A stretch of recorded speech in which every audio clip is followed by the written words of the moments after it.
lagi di video reaction saya kali ini guys. Oke, mudah-mudahan semuanya sehat selalu. Nah, kali ini saya mau tengok video pembahasan tentang ini ya. Uni Eropa mau Indonesia nurut patuhi saja WTO, jangan ajukan banding. Ini Uni Eropa menyuruh pula ya Indonesia supaya ikut keputusan WTO gitu, jangan melakukan banding. Tapi tidak mungkin ya, Indonesia tidak mungkin akan semudah itu gitu ya menuruti keputusan WTO gitu kan, yang baru-baru ini Indonesia kalah dalam gugatan Uni Eropa ke WTO, sebab Indonesia akan tetap melakukan banding ini guys. So jangan lama-lama lagi, mari sama-sama tengok video ini. Let's go.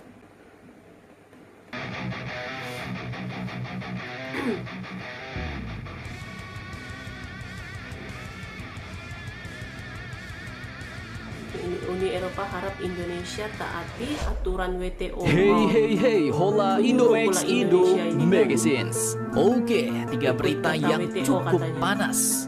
Seperti yang kalian tahu, beberapa waktu lalu Pak Jokowi dengan tegas memperingatkan bahwa jika dulu zaman VOC ada kerja paksa, maka kini di zaman modern ada yang namanya ekspor paksa, bos. Hal ini pun terkait Uni Eropa yang meminta kita Indonesia harus mengekspor nikel mentah ke negara-negara mereka. Dan terkait hal ini, ternyata Uni Eropa pun akhirnya membantah, bos. Namun bantahan ini pun ternyata berbanding terbalik dengan sikap baru mereka yang dengan seenak jidatnya baru-baru ini meminta kita mematuhi putusan WTO. Di mana secara tidak langsung artinya mereka pun meminta kita Indonesia menerima kekalahan gugatan terkait stop ekspor nikel di WTO dan jangan banding-banding lagi. Dah loh, cukup amsyong bos. Lantas bagaimanakah pernyataan lengkapnya? Siapakah yang menyatakan hal itu? Dan bagaimanakah tanggapan pihak kita Indonesia? Setelah ini kita bahas. Kemudian selanjutnya berita yang cukup panas. Persiapan negara Naruto Jepang untuk bangkit dari mati surinya setelah kekalahan Perang Dunia II dulu kini terlihat benar-benar nyata. Tak main-main bos. Jepang pun kini dikabarkan telah menyiapkan anggaran militer barunya sebesar 320 miliar dolar atau setara dengan 4.991 triliun rupiah untuk memperkuat militer dan senjata-senjata tempurnya.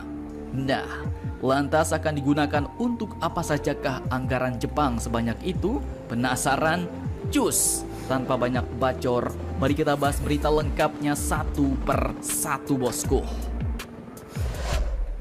Oke, berita pertama datang dari Uni Eropa yang dengan seenak jidatnya tiba-tiba mengharapkan kita mematuhi keputusan WTO. Nah, dikutip dari banyak sumber berita berikut, bos. Uni Eropa pun telah mengharapkan Indonesia untuk mematuhi keputusan Panel Organisasi Perdagangan Dunia atau WTO mengenai larangan ekspor biji nikel. Setelah Indonesia kalah dalam gugatan, Uni Eropa pun ingin kedua belah pihak tetap membangun hubungan yang saling menguntungkan. Nah, pada Senin 12 Desember 2022 kemarin, Duta Besar Uni Eropa untuk Indonesia yaitu Mr. Vincent Piquet di Jakarta Pusat pun mengatakan bahwa kami tidak mendefinisikan hubungan kami dengan Indonesia sebagai yang menang atau kalah. Jadi kami berharap Indonesia pun akan mematuhi aturan ini juga, ujarnya. Nah, bahasanya sih memang halus, bos. Mereka ingin Indonesia dan Uni Eropa tetap memiliki hubungan yang saling menguntungkan. Dan mereka mengharapkan kita Indonesia mematuhi putusan WTO. Tapi ini bahasa halusnya, bos. Kalau bahasa kasarnya artinya ya dengan ini Uni Eropa mengharapkan kita mau menerima kekalahan dalam gugatan stop ekspor nikel di WTO. Dan mereka ingin kita menyerah, tak usah melawan balik atau mengajukan banding. Patuhi saja keputusan WTO. Cukup amsyong, bos. Apakah kita akan menyerah begitu saja? Admin rasa tidak.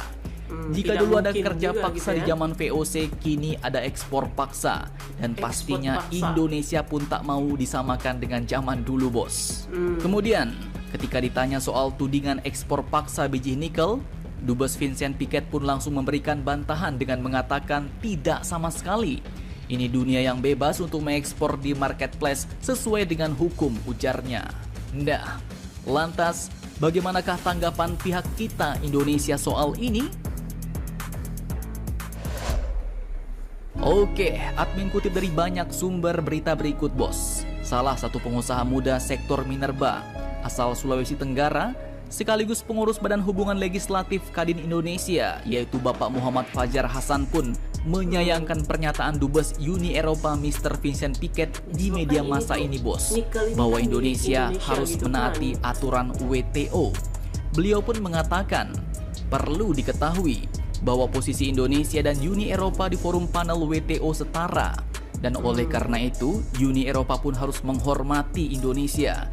Jangan terkesan mendikte Indonesia, sementara proses sengketa masih berlangsung.